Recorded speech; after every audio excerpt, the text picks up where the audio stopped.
this is normal. Just keep seeing it over and over again, and it's normal. I mean, it's clear that's what works on normies. They should just start showing media of mutilating, like, maybe I should be careful about how I say this, but I really do mean it. If they start showing TV shows of, like, encouraging, we'll just say, medical procedures on children. Like pretty much anytime they type in T something D. This dog whistle began in neo-Nazi circles as TND, the N standing for a racial slur, and no points for guessing which one, making up the phrase total blank death, as a now memeified call to kill everyone is part of that group. But you can basically swap out that slur for any others, so you get TTD for trans people, TKD for Jewish people, and more, just as a quick explainer of what you're seeing now. And so Synth is encouraged by these ravenous dipshits in his chat, who constantly try to push him to acknowledge events he doesn't want to or engage in rants that he has to censor himself on. You should talk about women of your past. I'm not talking about women. Talking about women is a dangerous game. That's a dangerous game. Because I've made comments. I haven't said horrible things, but I've said some things. I've revealed my power level a couple times. That being said, there are some based women. It's pretty rare. It's pretty fucking rare, but there are some. And they very openly want him to continue being more radical and even violent with his content based on what they say in the Kiwi Farms thread. In turn, I imagine Synth has played a part in taking some of those casual fans and exposing them to his wildly stupid conspiracies, further spreading often outright Nazi talking points and often explicit calls for violence. In the synthetic regime, everyone would have mandatory test injections. And, well, I would have a bunch of other things I'm not allowed to say, but that'd be step one.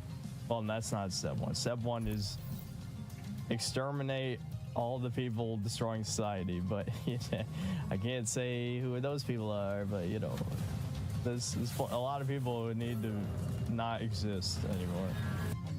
It's time to make it stop. Nobody says bigotry. That's a straight up Nazi shit. Except subhumans, literally people who should be executed, every single one of them without exception. They need to face the wall. It's time. Firing squad. First, bitch. Now. No, you know what? I'm gonna do what all the claims about World War II. This is what I'm saying. Like, people, they keep saying the pendulum will swing back. It's like the pendulum will swing back when Larry Fink is decapitated on live television. People in his comments and chat will parrot the conspiracies he spreads about the Jews and BlackRock. I've done an entire video about anti-Semitic conspiracy theories that has more research than Synthetic Man or any of his loyal adherents have ever done in their lives, so check that out and you'll be able to recognize why their conspiracies are bullshit right on their faces. And don't worry, we will talk about and debunk the scary conspiracy around BlackRock a little later because it's just so fucking stupid.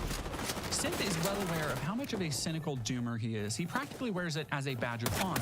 He distinguishes himself, according to himself, as different from other anti-woke creators because he isn't a shill. He'll always tell the truth. Also, the dude has no self-esteem, like, whatsoever, which is part of why I think he's gathered this group of misanthropes like flies on shit. Because you have all these incredibly vitriolic, hateful people mad at the world and that nobody agrees with them or understands them, and he probably felt like he found his group. It just happens to be a group that he hates and that also seems to hate him. So, 4 years after starting a channel, failing with his initial premise, and then chasing an audience that is really only repaid him with endless criticism, insults, and prodding, how has this already incredibly insecure, lonely man ended up? I mean, I don't want to put words in his mouth. Even as a 27-year-old man, my mother still treats me like a child and then wonders why I'm a man-child. It's kind of just, it's obviously the alcohol is making me say on stream, but I have been thinking about this too much lately just because I'm 28 years old. Things aren't getting any better. Tell us about a day in the life of you. A day in the life of me is not exciting. It's not exciting. It's not that far off from being a NEET. It's not that complicated. I haven't had a real job in quite a while. Listen, some things, I'm not saying to follow my life advice at all. I'm really not, because I'm sort of black pilled on certain things, and the black pill is not a good way to approach life. It usually just leads to bad things because you need to have some kind of optimism to achieve anything in your life. For me, I just feel like in normal circumstances, I would probably be married by now. But unfortunately, you know, my life path just didn't happen that way. Now I'm thoroughly fucked in the head. So, you know, it doesn't help that the relationships between men and women are so thoroughly just tattered, frayed. You know, it's in a really bad state because of online dating. I don't want to talk about it. That's not even the type of thing this video is about right now. But let's just say I'm not nihilistic because life does have purpose, but I can't get that purpose, which is why I'm sad. There you go. By now, I hope I'm giving a pretty comprehensive idea for the kind of cage Synthetic Man and people like him form for themselves, lashing out at everything over perceived slights until the only thing remaining are other hateful and lonely people like them, spending their limited time on Earth tormenting and mocking each other with these toothless slurs and pointless mind games. For Synth's content aspirations, it also probably explains why he's stagnated so much. He's latched onto this community that found him, and they got him to perform like a trained monkey, using his skills in editing and video production to dance on command. And now he has no recourse but to keep dancing because they are the only audience who will watch. Despite claiming he's been blacklisted, the odds are that his channel growth has stagnated because he has gained a reputation for being overwhelmingly toxic, racist, and misogynistic. Like, when these guys are calling him out, that's not good for business. Bad about reusing enemies. Oh, why is that a problem? I don't know, dude. How about you just stop sharing your shitty opinion? There's an idea. There is an idea. Consider your opinion rebutted thoroughly. I like where this idea is going. Stop sharing your shitty opinion. Yeah. The other half of that stagnation probably has something to do with the fact that his channel has very little variety in either the games he streams or what he makes videos on. As I mentioned, he's basically given up any kind of retrospective videos or positive conversations of any kind. Most of his modern game reviews are overwhelmingly negative, and the rest of his content is just ranting or reactions to wokeness and game industry media events, or random games he can double up on content by taking his streams and editing them into videos. Content that even his loyal audience is finding tiresome and phoned in. And hey, I don't begrudge anybody using their own content or reusing it. As I've mentioned, I've done the same thing with my audience to give them something to watch and help with views between bigger or scheduled content, but your output can't only be that and you still expect to grow. However, I'd caution you to hesitate with sympathizing too much with Synthetic Man. While he certainly made his own miserable bed and has no choice now but to lie in it, he has made the worst of his situation by using his platform to spread outright lies about Jewish people, black people, COVID, election fraud, conspiracies about elites controlling society, violent rhetoric and threats, and plenty more. So now that we know how Synthetic Man thinks, and how he kind of got that way, let's get into what he actually shares about his beliefs.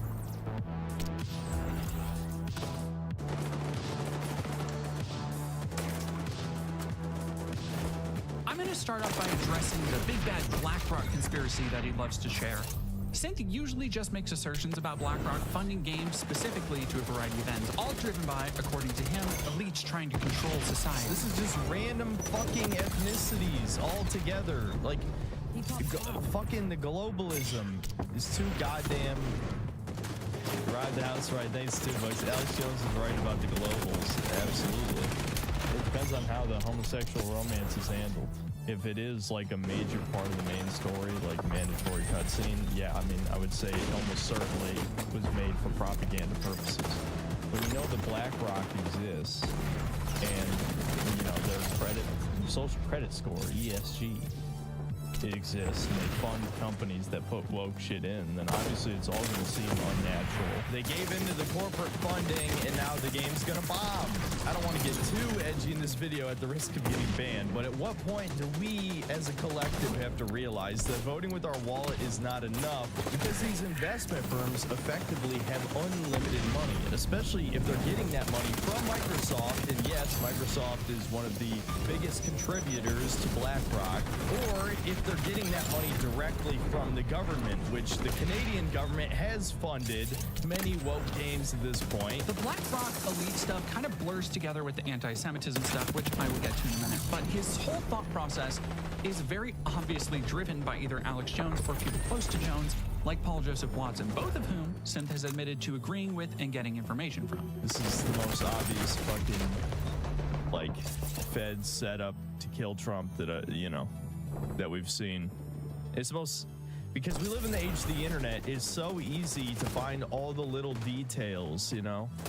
The Paul Joseph Watson videos cover a lot of them. Just so we understand what just happened, I paid $17.76 for a 40-minute game.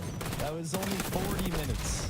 It's basically you're just donating to Alex Jones, probably because, you know, if you kept up with the Sandy Hook situation, you'll know he needs the money. Because the feds finally said no. He spoke too much truth. So, Synthetic Man is constantly pushing the idea that there's a shadowy New World Order cabal putting chemicals in our foods to make us effeminate, and saying that if we weren't so cucked by GMOs and processed foods, people would rise up and kill them. That's what he's implying here. I don't know. Like, a lot of us have been poisoned by chemicals, quite literally, for our entire lives. And that has irreparably damaged us. And there still seems to be no end in sight to it, because everything is about making things cheaper and cheaper and cheaper. So we have seed oils and everything. We cook things in plastic, so we're consuming microplastics, which have xenoestrogens in them. Well, long story short, because of this is gonna sound like a fucking conspiracy theory. I don't feel like bringing shit up. Birth control fucks with your hormones, and it's made women attracted to twinks. There you go. There's my conspiracy theory for you. That is not a conspiracy. The elites know that. You think they don't know this shit? They know they can't afford to starve people, because something then might actually happen. That's the only way. I have become so black-pilled to the point where I think if guns were taken away, it still wouldn't be enough of a pushback. Like, honestly, I might be wrong, because they obviously haven't pushed heavy enough. They're just, the ATF is just their tool to slowly wear away gun rights over time. But, well, the easiest way to get rid of soy would be to stop consuming vegetable oil. The problem is vegetable oil is in everything, because vegetable oil is soybean oil, which literally changes your brain chemistry. Like, the point is, he's going to choose whatever is the most attractive to her out of the 1,000 people. That's all it is.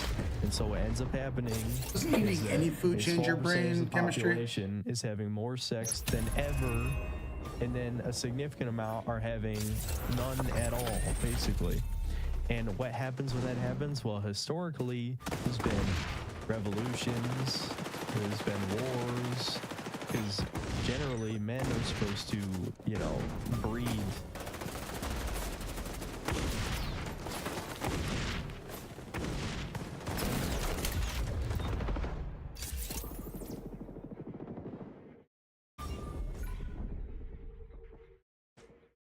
Sorry.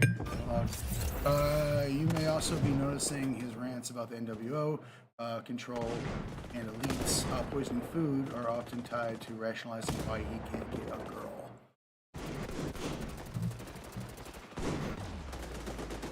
Like, what is he saying? He can't get it up?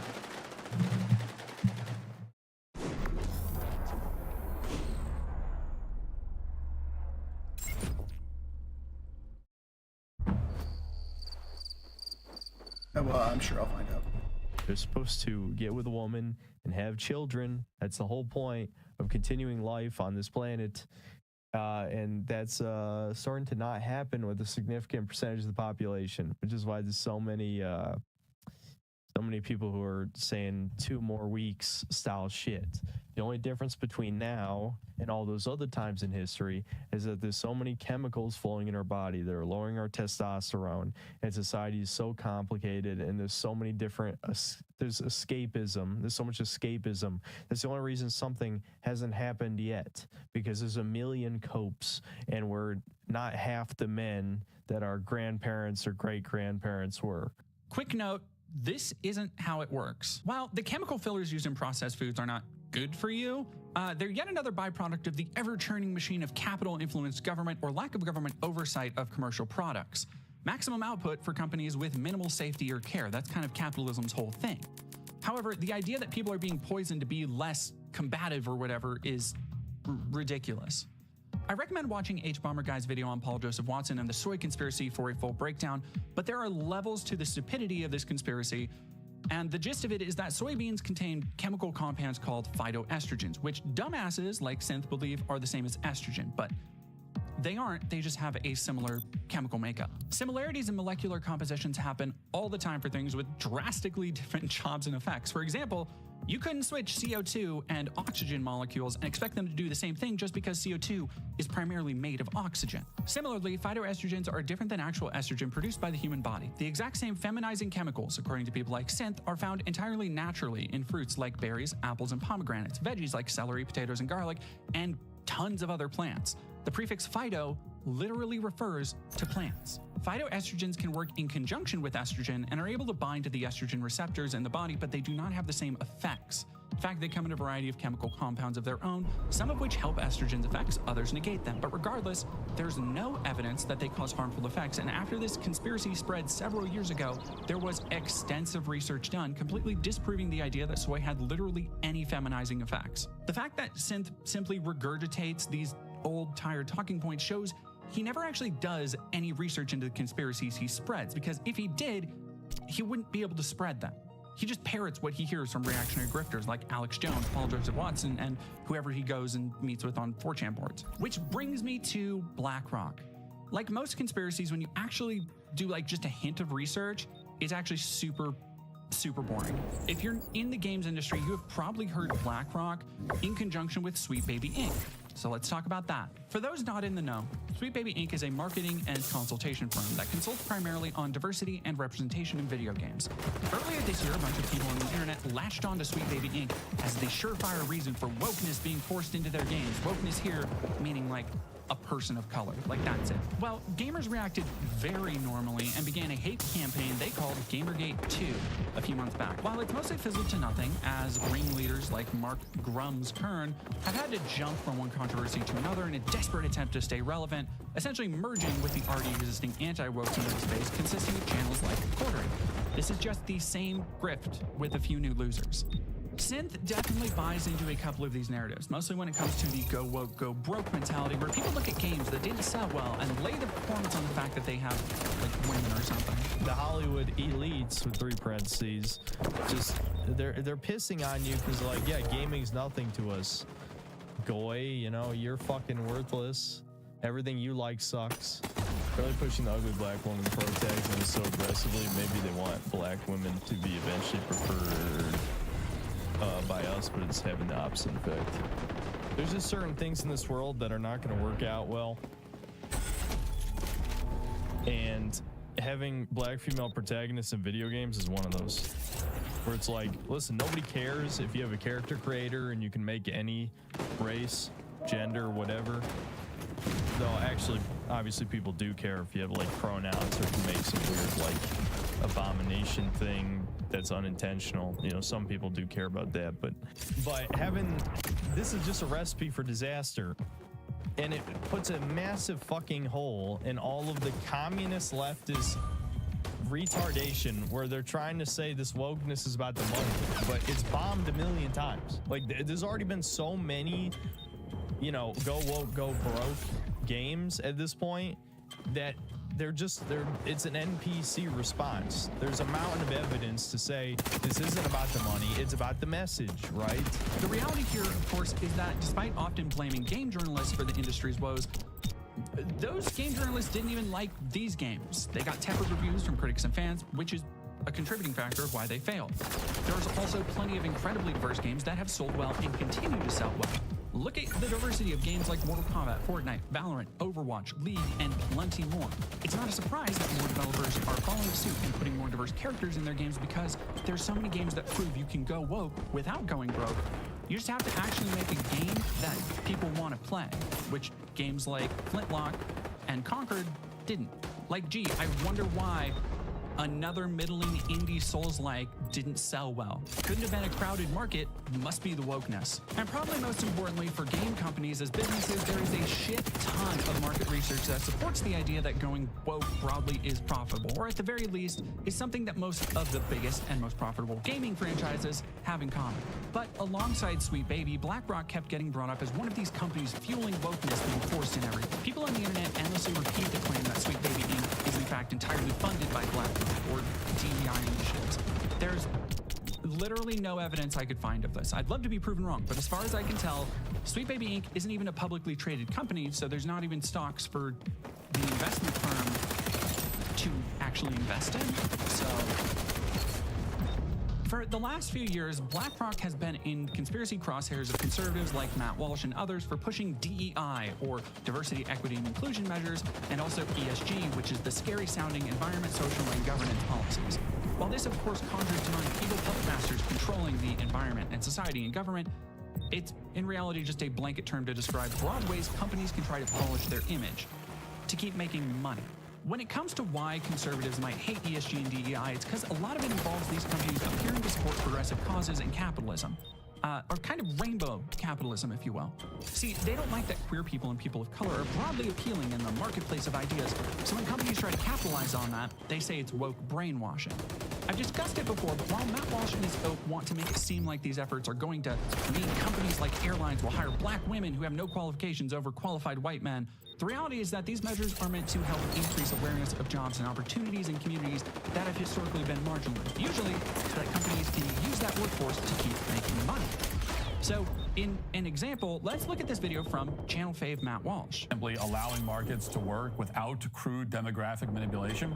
The Biden administration's allies in state and local governments are doubling down. They've decided that they know exactly what the demographic makeup of each industry should be, and it just so happens that white men aren't wanted in any industry. So I'll start with Maine, where this week, Democrats have determined that the field of construction, where blacks and Hispanics make up nearly 40% of the workforce, simply isn't diverse enough somehow. Specifically, the governor, Janet Mills, has determined that more women need to be construction workers, and therefore Mills has signed an executive order that, among other things, will use state and federal funding to prioritize construction projects that involve women. Governor Mills signing an executive order at Maine DOT in Augusta, alongside female leaders in Maine's construction industry. The executive order will kickstart data collection in collaboration with partners in the construction industry and implement grant programs to incentivize the hiring of women, while providing supportive services that recruit and retain women in the construction industry. We need construction workers, especially women, now. Why? Why especially women? And this is odd coming from Janet Mills, who spent her college years traveling through Europe and learning French before going into law school and spending the rest of her life in government. What does Janet Mills know about construction exactly? How is she qualified to say anything about what the construction industry needs or who's most qualified to fill those needs? Now, as always, this DEI initiative is a solution in search of a problem. There is absolutely no reason to believe, and not a single shred of evidence to suggest, that the construction industry was in any way suffering due to a lack of female representation. Put aside for a moment that Matt also doesn't know anything about those things. What he purposefully fails to bring up is that the executive order wasn't signed to push out white men. It was signed because of a historic shortage in Maine's construction workforce. Combined with the fact that they just got a bunch of federal renewal funds for infrastructure, Maine needs workers, so they're attempting to tap into a largely unacknowledged potential workforce. Of course, facts don't get in these folks' ways, so DEI and ESG has become the narrative, the boogeyman to blame for why everything is woke now. It's not because companies are looking to diversify their workforce or diversify the markets that they're selling their products in. No, it's a globalist plot to demoralize white men or something. Which brings me to BlackRock, the largest investment management firm on the planet. I want to be clear when I say BlackRock is a terrifyingly evil company, and along with its entwinement to the other big investment firms, Vanguard and State Street, forms an undeniably terrible precedent for our economy. Between these three, trillions of dollars is handled daily. But what do they actually do, and why do so many people on the internet think they control the world? Well, so BlackRock is an investment firm, which means rich people pay them to make rich people more money on the stock market. They use a series of algorithms to detect market trends and buy stocks on behalf of investors, in turn making BlackRock a shareholder of massive companies they invest in. But these investments make up a large amount of these megacorps, and between BlackRock, Vanguard, and State Street, these three control over 20% of the stock market. Again, this is a problem with a monopolized market where control of massive sections of companies and money are just basically overseen by companies and money. Because BlackRock invests on behalf of its investors, it has a lot of shares in companies like Apple, Nvidia, Microsoft, and Amazon, but not because, as a lot of dum-dums online like to depict, they own these companies. They own stocks in the companies, and they technically don't even own them. They hold them for investors' portfolios. That's why they're called holdings. Now, because BlackRock does have such large interests in these companies, they are occasionally able to sway a publicly traded company toward diversity interests, DEI, ESG, through things like shareholder voting, which is a common occurrence for publicly traded operations. If you own a ton of a company, you get to help vote on the direction it gets taken. To which I hear some of you saying, aha, so you admit they're masterful manipulators trying to engineer social change through funding DEI to ruin video games. No. First off, conspiracies about BlackRock owning everything are easily disproven because, as a publicly traded company, all of BlackRock's assets are by legal requirement available to see by its stockholders and the public. You can just look them up right now. They publish regular reports on them too. As for ESG, this comes back to the idea of corporate wokeness, which I've talked about in this essay.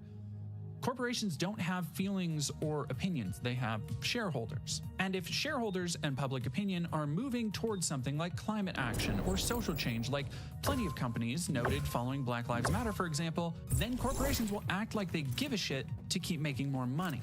This is what BlackRock is doing. They aren't driving this social change, they are following it. BlackRock began offering investments into ESG around 2017 and 18 after bringing on a sustainable investing supervisor who worked in the Obama administration. The operating thought here was that they might be able to entice more or new investors by sugarcoating investment to appear to be doing social good. Kind of like when you buy a soda that says less sugar and part of you goes, that means it's better for me, when actually you know that's just bullshit. You want the soda, they just convinced you to buy it without feeling quite as bad. It's the same reason why BlackRock started doing ESG. At the time, less than 10% of investment funds offered ESG options. So essentially, they were helping their investors diversify their portfolios by simply diversifying their offerings, a very standard investment practice. Now, I want to be as clear as I can when I say BlackRock is a vile, evil company, but not because it's run by master manipulators or Jewish people, but because it's the manifestation of everything wrong with capitalism. It shouldn't surprise you that as a massive firm, BlackRock, State Street, and others have access to huge oil stocks, for example. They also have a shit ton of shares in weapons manufacturing. In a pretty direct way, they are profiting off the genocide of Gazans by Israel right now. But Larry Fink isn't rubbing his hands together mischievously as he thinks about all the games with black women protagonists who will be making white men in their 30s mad. He's counting stacks of fat cash and telling his investors how awesome they are and how BlackRock isn't actually an evil company. BlackRock is a case of the wealthy and elite continuing to make boatloads of cash, which has always been the case with Wall Street.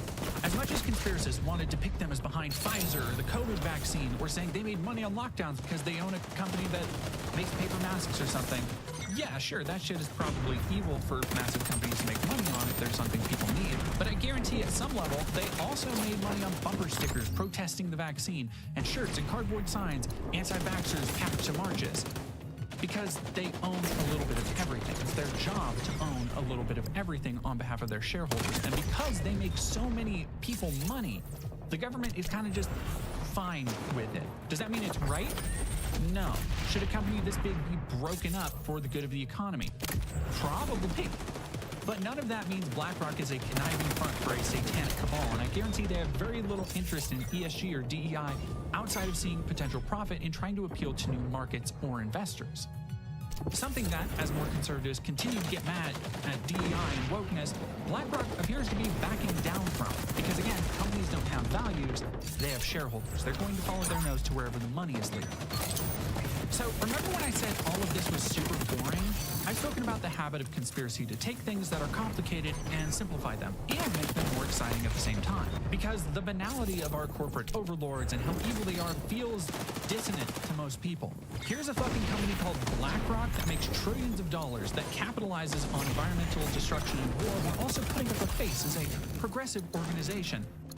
That's some diabolical shit, right? In our American conspiracy-laden pop culture poisoned brains, we might just instinctively feel that there needs to be a more exciting story. We need a satanic cabal. That's the only way this makes sense. How else could we let a company do so much evil and profit while so many people are suffering?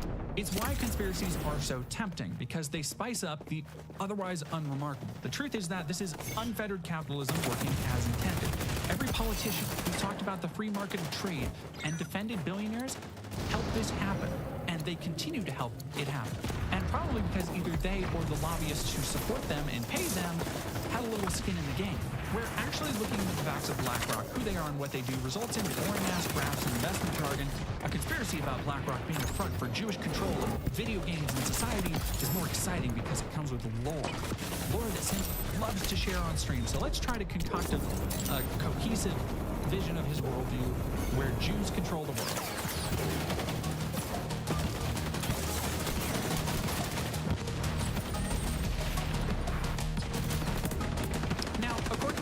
Man, Jews control all the markets and Hollywood and basically the world. So all of their efforts in both DEI and food processing are to basically enslave people, to exert control over an unsuspecting populace. DEI in particular, he believes, is a way to create a mongrel slave race by race mixing.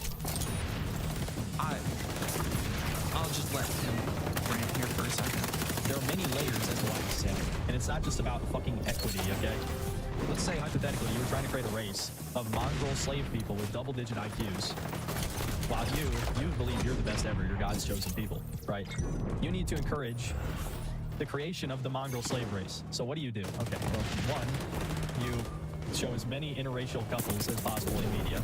Every single commercial, every single TV show, that's one thing. Another thing, these people who, you know, for whatever reason are considered, at least on average, the most attractive people, they also coincidentally are too intelligent and too they have too much ingenuity, creativity, all those things that could be a threat to you. Well, if we simply stop giving them jobs, they can't feed themselves, they're poor. Women, unless they're extremely high above average in terms of looks, women are not going to date the poor white guy over the diversity hire dude who's making more money, right? Unless he's hideously ugly. The point is to bring things to balance. Because obviously, the 10 out of 10 Chad who's broke will sleep on the bitch's couch, and he'll never have to get a job. But that's an exception. It's 1 in 1,000, right? They need to bring the white people down and bring the other people up. Of course, also, women are being brought up in society in general, so they'll expect more. And so the white women will breed less because their expectations for men are so high that white men can't possibly meet them. And despite what all of the two-camp propaganda would have you believe, most people date within their race, the vast majority. Okay, and so if white people never breed because the women's standards are impossibly high and the men can't get a job and they can't do any of these things, is any wonder how we're getting replaced? You know? In fact, it seems the only reason he thinks Americans haven't risen up to kill their Jewish oppressors is because, as I mentioned, he thinks we've been so cucked by processed foods, soy, and high fructose corn syrup. Otherwise, yeah, totally, dude. That's the normal thing to think. However, this is also ironic once again because Synth just regularly eats like garbage, like of his own volition. Aha, but it's not just that Jews control food, according to him, but that they also specifically want to take video games away from the white man. Apparently, yes, the evil overlords who are manipulating multi-continental markets, wars, entertainment, and media are also very specifically invested in annoying incels who live with their mom at 30. This is just one way they demoralize and humiliate. His way to describe anything he seems to think is woke. So, for example, a muscular or even confident woman having agency in a piece of media is meant to be demoralizing to men, according to him. Which, like, if that's your reaction, that's kind of on you. Like, it's not someone else's fault if you have such a weak sense of self and who you are that seeing someone else's competency is a demoralizing conspiracy. He loves to parrot his 4chan fascist talking points about DEI and wokeness as trying to erode the standards of beauty and make ugly art. And he can't really seem to decide if that's the fault of creators who are ugly and need to insert themselves, or the global elite overlords he thinks control everything. I guess it's probably more of a middle management job somewhere in between there. Like, this is disgusting. This disgusts me. I think good game design would be a lost craft after the death or the retreat of the golden generation. This could easily turn around if ESG disappeared and all the evil fucks who are behind all the shit going on, you know, fired all of the political ideologue developers and then hired talented, creative people again, we could turn this industry around in like probably 3 to 4 years. I mean, that's never going to happen, but I mean, absolutely possible. I don't think it's a lost art. Everything that's happening is intentional.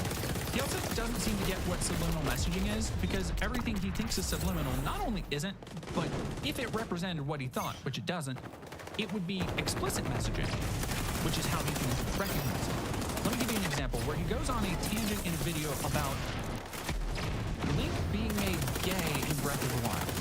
Is borderline satanic imagery. I have no idea if this is intentional or not, but Japan used to be infamous for putting weird Christian symbolism in anime and occasionally video games. So this could be an extension of that. Or again, if you want to take the schizo angle, this is a result of a certain cult organization full of quote-unquote elites that are subtly inserting their propaganda into video games. Not to mention the quote-unquote subtle homosexual imagery from Breath of the Wild has been expanded even further in this one. And I already know people are going to say I'm reading into it and no kid's going to see this shit, but that's exactly how you desensitize people and how you groom them, right? You expose them to things. The vow that each of the... That is a self-report. Yeah. Like, what about Link? You think it's gay? It's your attracted to him? Maybe you're not.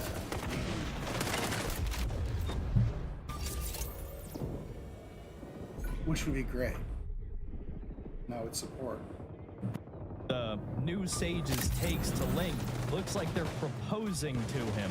And Sidon, the giant shark guy, people already made a bunch of gay lewd images between him and Link when Breath of the Wild came out. Well, now him quite literally putting a ring on his finger, and man, their relationship is too fucking weird, dude. Alternately, this take about Radon in Elden Ring. So some of you might remember Mikola, aka Melania's brother, the femboy who everyone loves for being the only good child in America's family. Well, of course, this being a From Software game, he's actually evil. What is a problem is that he's not just a femboy, he wants to have gay incestuous sex with his older brother Radon, and because you killed him in the main game, and you also killed Mohg, he uses Mohg's body and infuses it with Radon's soul, and now they're gay lovers for eternity. Now, if you're thinking, wow, he sure seems to think about femboys and gay stuff a lot, you notice that too, huh? For example, this thumbnail featuring a femboy porn cut out of a character, which he would only get by having gone to a porn website to look up porn of this character. As I mentioned a while back, he has suffered from what he called pornography addiction in the past, something he largely blames for his lack of interest in women. So yeah, I haven't taken him since near the start of my channel, I think. So I guess almost 3 years. This motherfucker gives TNI, man. I honestly, I was fine on them, actually. I think they were perfect for me. It's just the like I said, the erectile dysfunction is horrible. Granted, you know, being a porn addict will do that to you anyway, but it was worse on the drugs, I'll tell you that. And the thing is, being an incel is obviously like the worst thing you can be in society, which is a very smart psyop because it means they can never organize. Zoomers are depressed primarily because of how they grew up on the internet. If it wasn't for pornography, their generation would have been so hyper-miserable, ergo miserable. Yeah, I mean, porn to make is the a world huge shit. part of current issues. I have to wonder if I hadn't gone so deep into that rabbit hole when I was a teenager, if I would have like nutted up and asked more girls out. Granted, you know, when I did ask the girl out who I thought was interested in me, she rejected me, and I think it's because she thought I was autistic or some shit, and that's why she was being friendly with me. So that was brutal. But as we've seen, he is consistently still porn-brained. One of the clearest examples is in a Crash Bandicoot 4 review, where he talks about Rule 34 art of this children's cartoon game character saving the character design. His words, not mine. Something, again, he'd literally only know and think about if he had gone to the porn site specifically to look for said art. Rule 34 has salvaged her design a bit, though. Kids, avert your eyes. I don't know what this is, but it's kind of hot. And wouldn't you know it, all these choices he makes, he also blames on porn, who he blames the massive world-owning cabal for. you think the small heads are the reason for what you are now? Indirectly, I mean, they cause most of the current issues in society.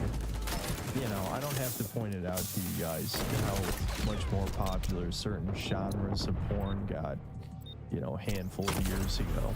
Now, some of that was absolutely pushed by their algorithms, you know, like BBC shit. Any interracial shit was obviously, you know, pushed forward propaganda. But anyway, much like the way he interchangeably uses commie, leftist, and liberal, his conspiracies about BlackRock or Jewish control are interchangeable. You probably can't tell many specifics of what he believes because he doesn't actually look into specifics. He doesn't do research, and in general, just doesn't seem to be a real seeker of knowledge. Just as an aside, I think this clip is a great example where chat asks him if he reads, just in general, just reads books. And this is his response. do you read? Not really, I'll be honest. No. I have a very low attention span. I've thought about it. I've thought about it. I've thought about reading. I've thought about reading like it's rock climbing or visiting the Eiffel Tower, not something you can just do for free. We have literal places where people can go and read for free. They're called libraries. They're called libraries. Yet it's such a wonderful summation of the brain of people like Synth, completely incurious. And as a result, he kind of just swallows whatever garbage he consumes to vaguely regurgitate later. So many of his views can be traced back to the incredibly stupid and wrong idea that BlackRock or Jews are manipulating everything. He thinks that because he's never even done a hint of research before, making him incredibly gullible, yet confident in repeating his half-remembered conspiracy theories. But he didn't come up with them. Oh, no. Let's talk about who did.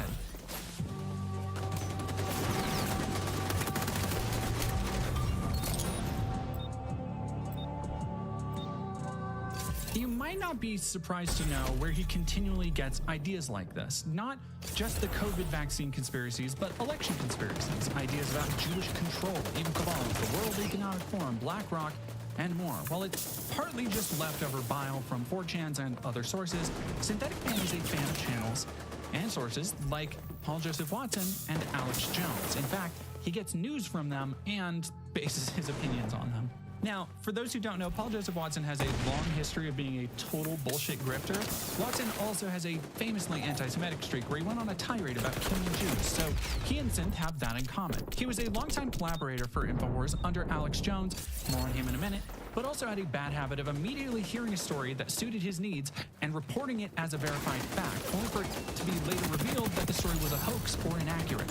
For example, the time where he believed a satirical article about Common Core teaching 6th graders to use strap-on dildos and reported it as a fact. Or like when he said depression isn't a real medical condition. He also claimed an entire host of mass shootings were false flag government operations or staged, falling directly in line with Alex Jones and his InfoWars job at the time. There was never anything to actually confirm his suspicions. Paul Joseph Watson was just saying shit to generate controversy and try to be the first on conspiracy train. So essentially, Synthetic Man is repeating the opinions of someone without checking if they're real, when the person he's taking from has a history of doing the exact same thing. I guess they have more in common than just anti-Semitism. Watson was also a big purveyor of the soy feminizing conspiracy, so take from that what you will. This is how conspiracy spreads, through dumbasses looking for anything to confirm their preconceived biases, who will become just an infection vector for their own lazy stupidity. I don't know how often Synth follows InfoWars or watches their content, but from what he said, he was exposed to it from a young age through his dad. And what can I say about Alex Jones that hasn't already been said? The Texas tomato himself, Jones is constantly bloviating about a new world order, and for over 30 years has consistently lied about almost everything he said. I've said it before, but the podcast Knowledge Fight does a phenomenal job of charting Alex's lies, and they are far too numerous to count. Like, seriously, go listen to like 2 episodes of Knowledge Fight, and they have to spend hours breaking down why he's lying and how he's lying. So suffice to say, Alex Jones is not a trustworthy source for any news, but he's one that Synth apparently thinks is right about at least a couple things. You can judge simply by the fact that Alex rarely gives any sources for his ludicrous claims, and when pressed on his sources, he simply either gish gallops by overwhelming the conversation with a series of random tangents, or turns to insults. In the spirit of a proper debate, and you've had a lot to say so far on the show, and a lot of it aimed at me, which is fine, But I want you to try and answer the questions. It's a proper debate, okay? I'm not trying to trip you up. No, it's not a debate. You're running the show. You bring in your victims up front. Actually, no. Look, you got your little note cards. Yeah, okay. I just gave you FBI statistics that violent crime and gun crime is down over 20%. Alex, let me just ask you And this. you want to go to little factoids. No, they're not little Anybody can pull those up. Listen. Do you know what... Do you have a bodyguard? Alex. Why do you have bodyguards? I don't have a bodyguard. Yeah, I've seen you on the news with them. Don't you want to protect your wife from hoodlums, or you want to call the police? Let me ask you this question. Why does Dianne Feinstein tell 60 Minutes? You said the whole thing is a giant hoax. How do you deal with a total hoax? It took me about a year with Sandy Hook to come to grips with the fact that the whole thing was fake. At that point, and I do think there's some cover-up and some manipulation, that is pretty much what I believe. But then I was also going into devil's advocate, but then we know there's mass shootings and these things happen. So again... But you're trying to have it always, right? No, I'm not. If you wrongly went out there and said it was a hoax, that's wrong. But what I already answered your question was, listeners and other people are covering this. I didn't create that story. But Alex, the parents, one after the other, devastated. The dead bodies that the coroner autopsied. And they blocked all that and they won't release any of it? When you say parents faked their children's death, people get very angry. Yeah, well, that's all I know. But they don't get angry about the 500,000 dead Iraqis from the sanctions, or they don't get angry about all the illegals. That's a dodge. No, it's not a dodge. The media never covers all the evil wars it's promoted, all the big things. That doesn't excuse what you did and said about Newtown. You know it. Here's the difference. Here's the difference. I looked at all the angles of Newtown, and I made my statements long before the media even picked up on it.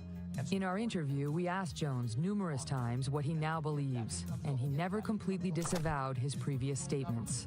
Now, like I said, I can't say how often or if at all Synth still watches Alex Jones, but knowing that Synth still goes to Paul Joseph Watson and has been exposed to Jones's content since childhood does give a pretty good idea of why he thinks the way he does.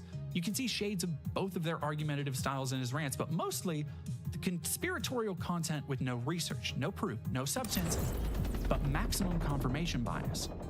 See, Synth will just say something as evidence for a claim he will make, and then he just uses what he's saying as confirmation it's true. It's so self-evident. Just look at the thing I'm saying is self-evident. But if you were to look at any of these things, even just a little bit, you'll find it's just bullshit he's throwing at a wall, attempting to form some semblance of a cohesive worldview from his ignorance. Again, there's never been any evidence that Sweet Baby Inc. was funded in any way by BlackRock. They aren't even publicly traded and don't need investments to make money. They work on a project-by-project basis. So next time someone tells you about Sweet Baby, ESG, whatever, you'll know they probably have a hard time drinking a glass of water without drowning. Like, by now I've explained soy, BlackRock, Sweet Baby, Paul Joseph Watson, and plenty more, so you get the idea that despite Synth apparently believing these conspiracies, he didn't actually do any of the research, even when he tells other people to go do their own research. Chalk one more up for hypocrisy on his part, but more importantly, it's another example of how Synthetic Man lashes out at everything he can with anything he can, which is a perfect time to talk about the other beliefs Synth has.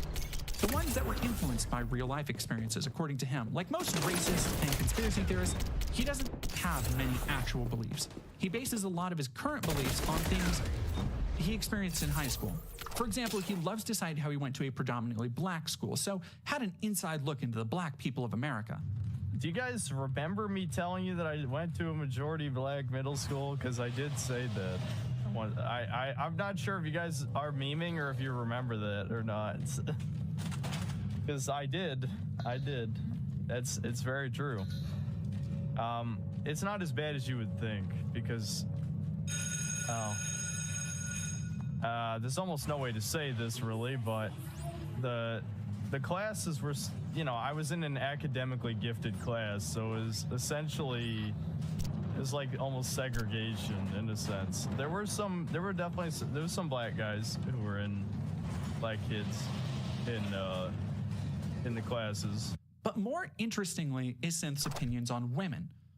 Synth actually hates women. Like, he is a deeply misogynistic creature. And from what I can tell, a lot of that resentment began in high school. High school relationships didn't go, like, that whole situation didn't go well. I dated a black chick in high school. I told you guys this. In junior year, didn't go well. I was ashamed of myself, partially because she wasn't very attractive, and I don't know, she was kind of weird. she'd also dated like multiple other guys who she still talked to. And honestly, her shorter, fatter friend was nicer. I don't know. I probably should have dated her. But anyway, but to circle back around, the point is I want to date someone who wouldn't have these vast preconceived, isn't constantly comparing me to other people, basically, and also at the same time is not like just dating me for the status thing, you know? It's like, but to be fair, at the same time, that would have always been a factor. Like, a woman's not going to be like, unless you're Chad, which I will never be Chad, this is delusional. Unless genetically I'm Chad, she's not going to be like, oh, this homeless guy, I'm going to date this homeless guy because I really like his personality. It's just many of us, including myself, were brainwashed by like children's cartoons and things to see women as something that they're not. Obviously, the problem is like all my experiences contradict that. But brainwashing is so fucking strong that it's created like kind of like this mishmash of the two concepts together. Where on the one hand, I see the horrors over and over again. But on the other hand, you hold out this hope for this thing that doesn't even exist. So, Sid got rejected in high school one time by his accounting. And as a 30-year-old man, still thinks it's a good justification for hating on all women and dating. It won't surprise you to know he doesn't have any experience with modern dating, but still parrots manosphere misogynistic bullshit about women on the apps. How much has changed in just 10 years because they have equal rights to us. So if the government says, okay, trans women are women, you know, women are oppressed and are just as good as men despite all the biological differences that would make them, you know, weaker, etc., etc. You can name all the things. Blah, blah, blah. You know, name others. Racism is bad. In fact, you know, certain people who are statistically commit most of the crimes, no, they actually didn't do any of those crimes. Cops are bastards. You know, in fact, and it's...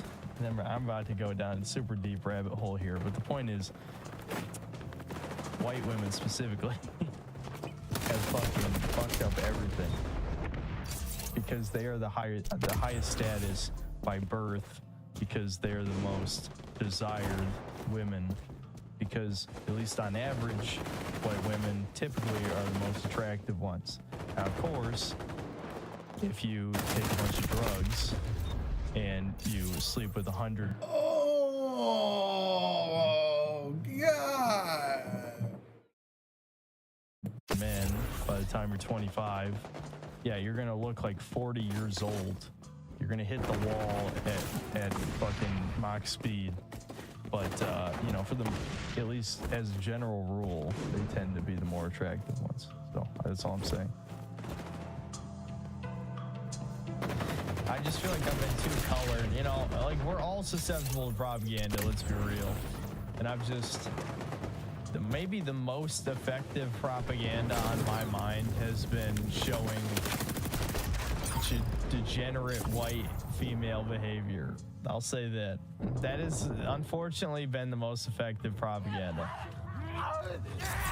Yeah, truly, it's a mystery why no woman would want to date you when you refer to them as empty egg cartons. It's definitely the media's fault, not you, for giving up on relationships in high school. Nobody should be surprised by this point to hear him repeating others' talking points about something he has literally no experience in, or hearing him so confidently make assertions based on anecdotal or even non-existent evidence. As an example of shit where he's just repeating what he's heard with no evidence, this point he makes about how why would anybody go and approach a woman in public when there have been tons of cases of men just getting arrested for just approaching women, which no, there hasn't been?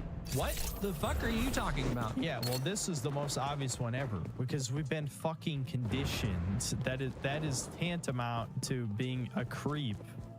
Approaching a woman, like cold approaching doesn't fucking exist anymore. Why? Online dating, duh.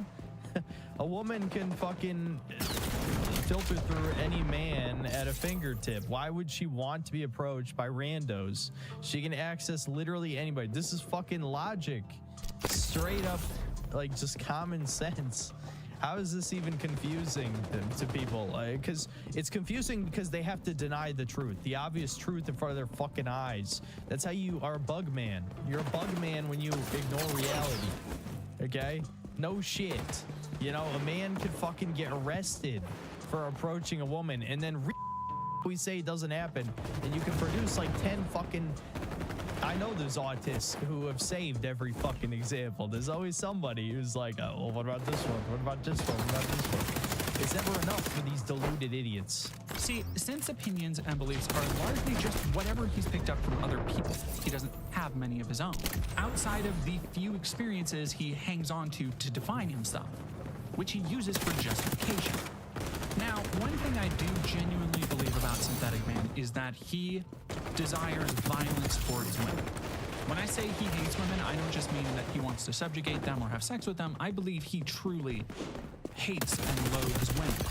It's probably why, even after being easily goaded into long-winded rants about Jewish cabals and societal control cribbed right from InfoWars, he is much more bullish about talking about women in any way on his streams, despite his audience trying to get him to do it. Again, I think you guys, this is something I thought about before off the streams and I forget to say it. I think too many of you are either attached to living vicariously through me, or just because you have a parasocial relationship with me, you want to see me happy. Well, it's not gonna happen. Okay, it's just not gonna happen. It's not gonna happen. I am way too jaded beyond belief with certain things in this world. There's a reason why I don't talk about women on these streams, because that's one of the things that could legitimately get me banned if I ever went full force. He also has a habit of making jokes about how he'd like to sexually assault them. I wanted to turn invisible so bad when I was a kid. Still do sometimes, to be honest. You can get away with anything if you're invisible. And no one can stop you. Is that a rape joke? If you like why is that the first thing I think of? Well, he said get away with anything, right? Great question. Which is not the first time he's laughed about the idea of rape, or even wanted it in a video game. I'm definitely sick of the seriousness, because, like, at the end of the day, it's seriousness with no bite to it. That's why I find it funny that game reviewers think this shit's, like, super mature and serious, when it doesn't even show, like, I know I'm gonna come across like an edgelord, but you saw the fucking thumbnail. But there's not even like real rape in these games. I mean, they have it like implied rape, but if you want to go all the way, that's where I would go if I wanted to make a purposely edgy ass game. But more telling is this moment from a late What the hell is he talking that he wouldn't want to go on a date even if a woman agreed to it, because I will let this one speak for itself. And online dating is not the solution. There's a part of me that I'm almost afraid of myself, what would happen depending on the type of woman I would meet. And I'm not going to explain that, because that's a trap, definitely. But I feel like I'd be more likely to meet the type of woman I despise through online dating, that's for sure. So there are only two explanations here, right? That he doesn't want to go on a date because he thinks he will either physically assault a woman or sexually assault her, or both. That's what he's admitting to here. And I choose to end our summary of Synth with this because it is deeply unflattering for whatever sympathy or small amount of goodwill he might garner with sad stories about high school rejection. These clips show that it's not other people's fault he can't and shouldn't date, it's his own, which forms one final trend, not just for Synthetic Man, but for plenty of his fans. People who base their worldviews entirely on hate choose to because they want to blame others for their own faults. Nobody forced Synthetic Man to believe or say any of the hateful things he does. He's simply attached to them because he doesn't want to take any personal responsibility. For example, it's not his fault for hating women if he can regurgitate some Andrew Tate bullshit and blame a high school crush. Look at how bad women are today. Why would you hate me for hating women? It's not his fault for not getting a job when the Jews control everything and put soy in the food to emasculate him. It's not his fault he's bad at video games when they're being made for Zoomers by SJWs. So now we get to the real heart of the issue, not the how he thinks or what he believes, because honestly, they don't matter. His entire online personality is a spiteful amalgamation of his influences, and he has continued to lose himself in this content pit as his audience draws him progressively deeper into it. So then let's get to the why. Why does Synthetic Man hate everything?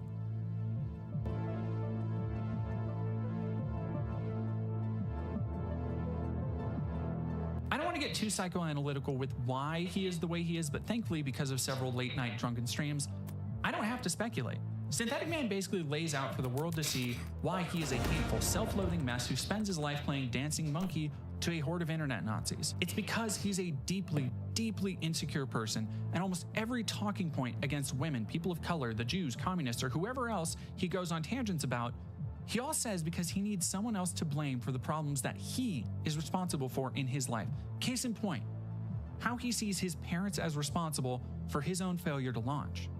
Yeah, well, I'll be honest with you. I wanted validation for a long time, but not from therapy, from my parents. I never did get that. Eventually, you learn to give up on those things.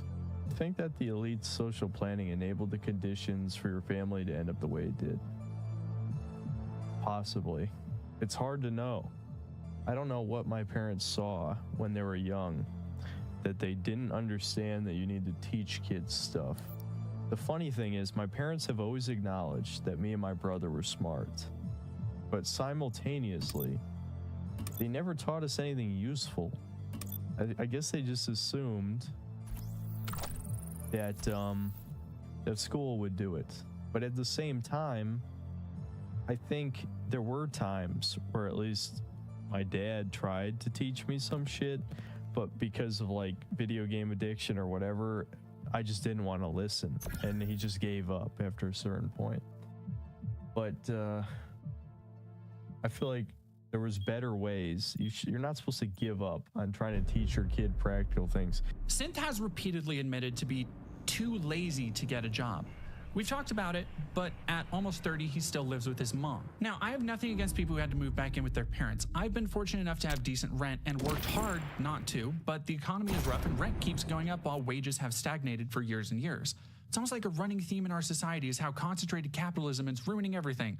But saying that to people like Synthetic Man makes you a crazy commie, wild, just unrealistic person. No, to them, it's more reasonable to make up elaborate conspiracies to justify why their lives are that way instead of examining the machine chewing them up, because usually that examination might also require some introspection about the role they play in the world and how the effort they put in can reflect their material outcomes, which, believe me, Synth does not want to do. I said I don't have a problem with people living with their parents, and I don't, but when someone who has never had a real job wants to tell others how to live their lives, that is funny to me. Here is a grown man who admits to caring about almost nothing but a video game, who isn't particularly good or well-versed in them, and who spends his whole life now being angry at the world passing him by. And every step of the way, he blames others for the things that make him angry. And then he also has the temerity to say to his audience that if you've never accomplished anything in life, you don't get to make declarative statements. Okay, then where do you get off, dude? Another little case in point. He's a legal adult making a livable wage from YouTube for at least 2 years. By all accounts, he should at least feel successful enough to pursue something he's passionate about, even just a video series or a project, to move out, to try and treat YouTube like a proper job. Like, looking at his numbers and especially the super chat donations he gets, I don't know why he would ever bitch about eating junk food when he can afford good organic food. He just chooses not to. My mom just got here, so like, fucking idiot. Dinner is an option. Or if I'll have to make my own tendies. I ate a shit ton. I can't really eat anything like tendies though, because yesterday I ate 2 Popeyes chicken sandwiches, and that's why I didn't sleep actually. I forgot to talk about that part. So not only did I have to get up at 9 a.m., which I know, it's truly my life is pain, 9 a.m., crazy. But also, the Popeyes chicken kept me awake. Instead, he would rather mope and maul and blame his parents, who are still bringing him his chicken tendies, for messing him up. He talks about how his dad wasn't around much and his mom's problems, and how he was basically raised by the internet. You've got a whole generation of young men who were raised raised by single moms, taught by women, rejected by girls their age. Basically, every woman they've known has treated them like shit their entire lives. So their ultimate fantasy is to find a woman who nurtures and loves them unconditionally. There you go. I wanted to share that with you. Something I was thinking about. So anyway, that was just a response to the comment about the young girls having daddy issues. It's like, yeah, everyone's a shitty parent now, so everyone's fucked up. It's like, maybe you shouldn't let the internet raise your kids. Just a crazy thought. As someone who as someone whose mind has been fucked, possibly without any hope of being normal. Maybe you should, talk to your kids about healthy sexuality and tell them the dangers of pornography or something. Just a thought, because my dad slept during the day, so my dad wasn't around that much because of that. Super chats, yeah. Hold on. Well, my mom basically waited to date. Actually, I might have been 18 when she dated the first dude. At least See, the thing is, like, motherfuckers like this, it's like with pornography, it's like, they don't actually have a problem with pornography itself. It's the social pressure to not look at it. But they don't know that. They blame everything else, but it's really about, it's like if you watch, trans porn, you get shamed out of it. It's really his stuff, and that's what he wants it like.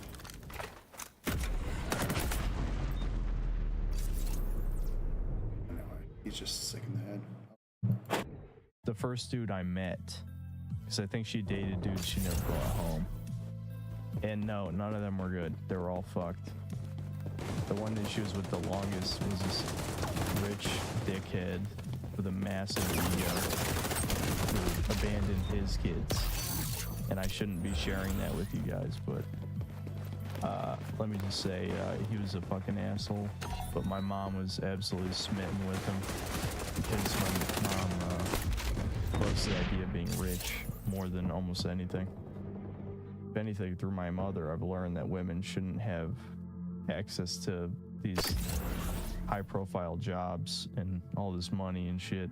But then he will go on to talk about how they also recognized and encouraged how smart he was and encouraged reading, and how when he was depressed as a teen, they tried to get him therapy and they tried to get him to do other things than play video games and tried to get him involved in extracurricular activities.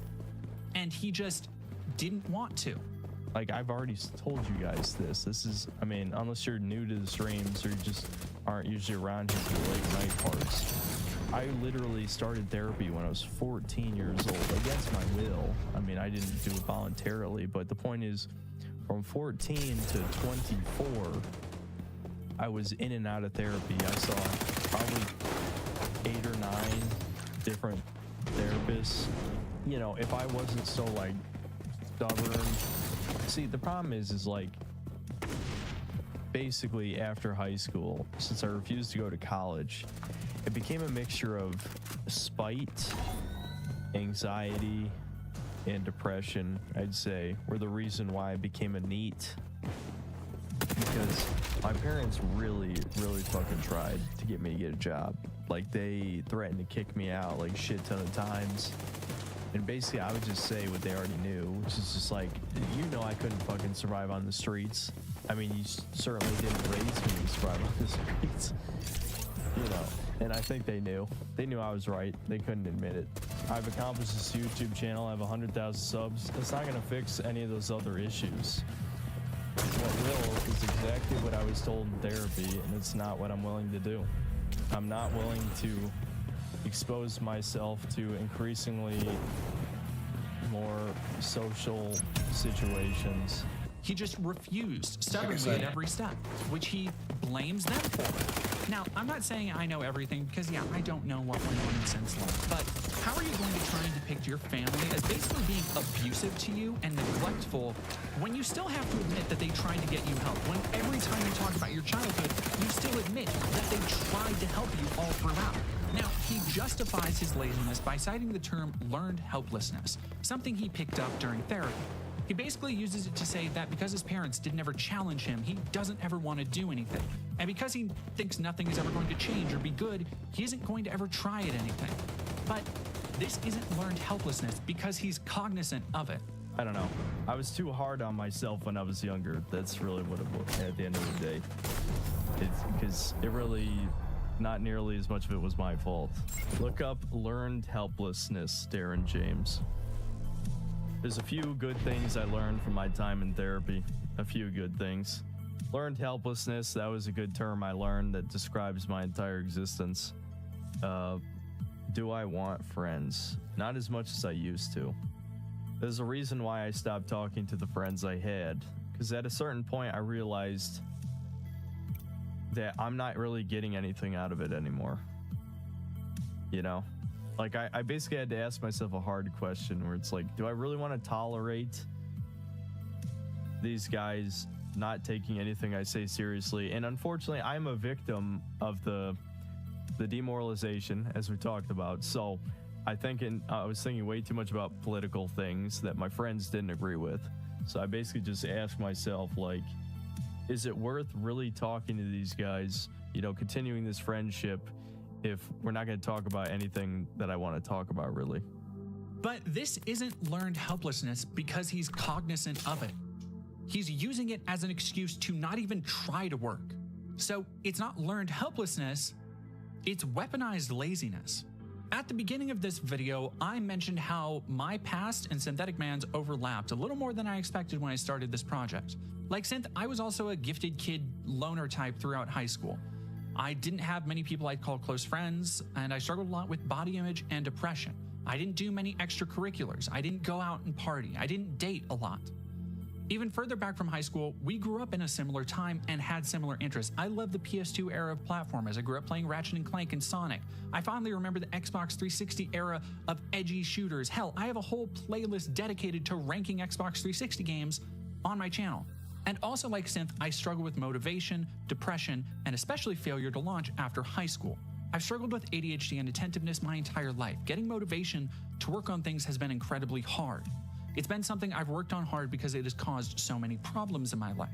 So when you combine all these things, I spent the first 4 years after high school in a depressive haze where I felt aimless, like nothing I did mattered, and I took refuge in video games to the point where my mom was threatening to kick me out of the house because she thought I was just going to waste my life on the couch. The reality was I was in a deep depression, worsened by turning to terrible eating habits that made me gain weight and only made the depression worse. So when Synthetic Man talks about his history and the things he blames for his problems, a lot of them I can relate to. And speaking personally, they were not easy to get over.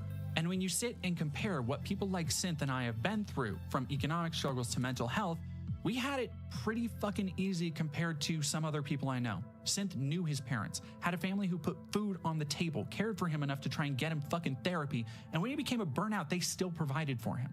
But here's the thing that really actually pisses me off, is that after Synth spends so much time whining about how he doesn't even want to try and nothing matters and everything is hopeless, he is still a goddamn hypocrite because he is living proof that he's wrong. Synthetic Man got a rare chance that so few people get, especially hobbyist gaming channels. Through actually applying himself just a little bit, he managed to make a successful, if edgy and transgressive, YouTube channel. Some people spend a decade making in-depth content and don't reach 100,000 subs. Against all odds, whether it was through blind luck of the algorithm or people sharing his content or a mixture of both, he managed to actually launch a successful YouTube career. He won the fucking lottery while so many other content creators are starving, trying to even get 50K subs. But whether through sheer ignorance or just his internet poison cynicism, he doesn't care. He has been so broken by the places he turns to for community, where the only thing they share is misery and hate. He is bought so wholeheartedly into the idea that there's no good in the world, and when a good thing happens to him, he just shrugs and continues his pity party. See, Synthetic Man's mistake isn't being racist or violent towards women or not doing any research for the things he talks about. Those are all byproducts of the one mistake he makes every day. His mistake is in thinking his struggles are unique to him and letting those struggles define every aspect of his life. Do you think you're the only one with executive dysfunction? Do you think you're the only one who had a shitty upbringing? Do you think you're the only person who grew up watching edgy shit on the internet and feeling isolated or rejected as a teenager? You're not the only one. You're just one of the people who let those experiences define you. There are an unspeakable number of people who have been through similar circumstances to yours and worse, and they chose not to become assholes over it. It's a tale as old as time with racists and misogynists. One guy gets fired and the company hires an immigrant. He becomes a racist because don't bother looking at the company. That might mean examining the structures of capital. Or MGTOW movements. You hear common stories of men hating women after being cheated on or divorced. It's unsurprising that synth would end up in similar places because, like all these dum-dums, one bad thing happened, maybe once, and suddenly that becomes their entire life. And they go online and they find other people who are likewise obsessed with defining themselves by others. They congregate in places like 4chan and Kiwi Farms, and on Synthetic Man's channel where they can reminisce about their edgy high school years and call people slurs like they used to in Call of Duty lobbies before all the left libtards took everything over. And they can commiserate about how those woke lefty commie snowflakes are actually all funded by BlackRock, who are actually Jews, and that's why there are black people in video games and chemicals in food that make you docile. And they say these things as they sit and grind out another battle pass in a live service game with a diverse cast, stuffing their face with chicken nuggets filled with preservatives as their parents tell them to get a job. And every now and then they'll jack off ashamedly to an anime woman with a dick before posting about troons and how they think any woman with a cock is a freak of nature who's destroying the fabric of society.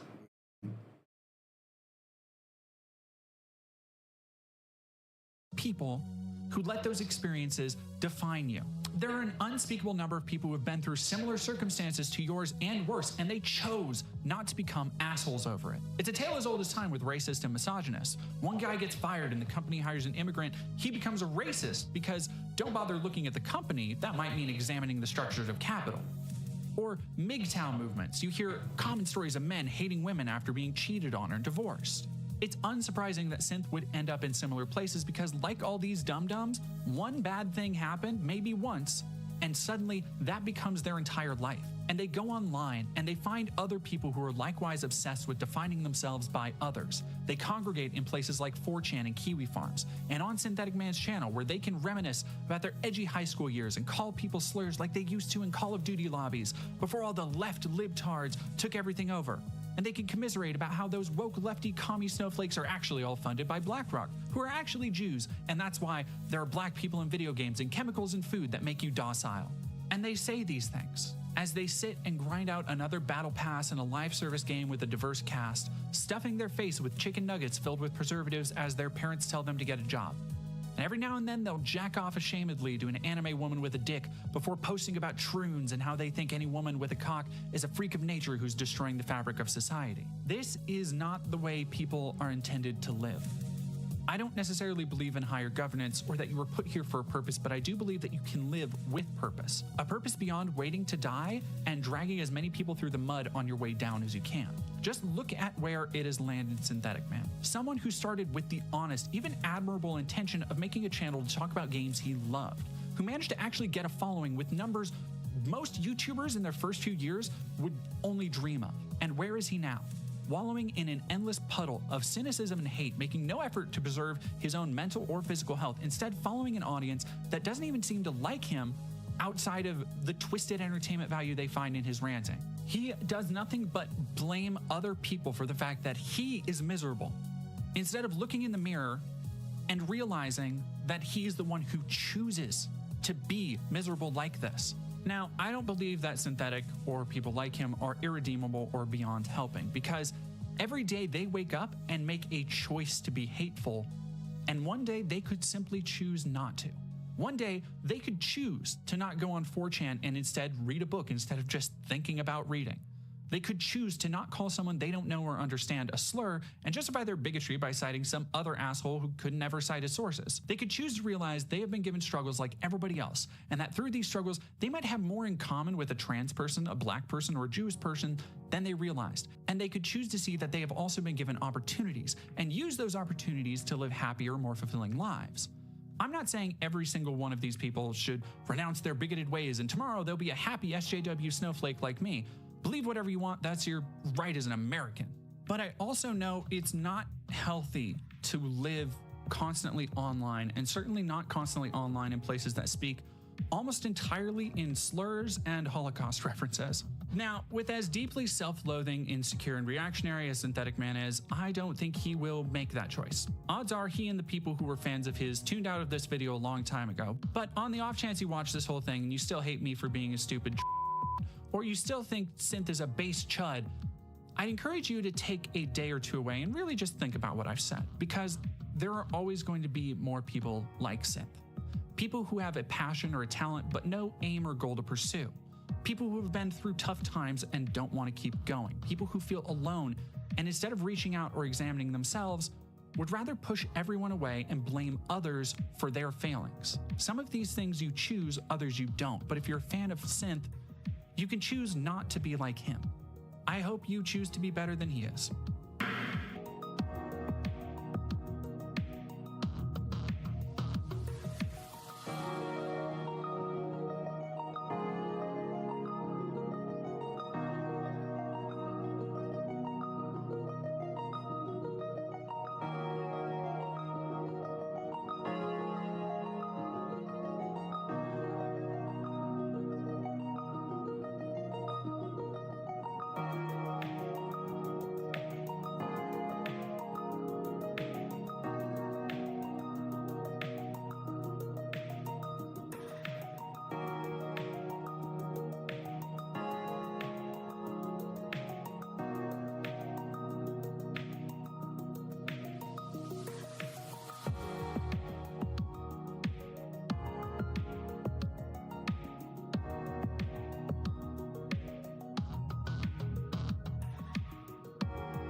Hulk Hogan is one of the greatest and most influential wrestlers of all time. He's also one of the most recognizable pop culture figures of the last 50 years. At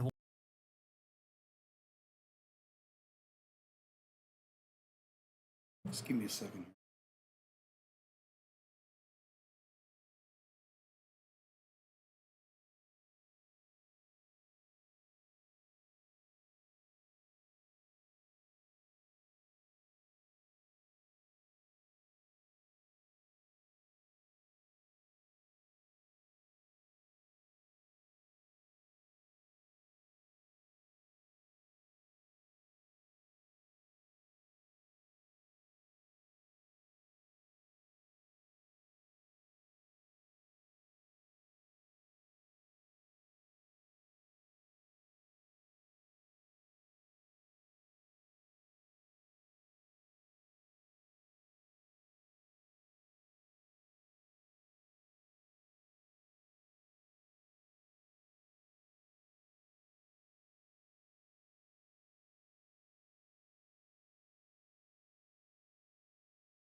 Gotcha.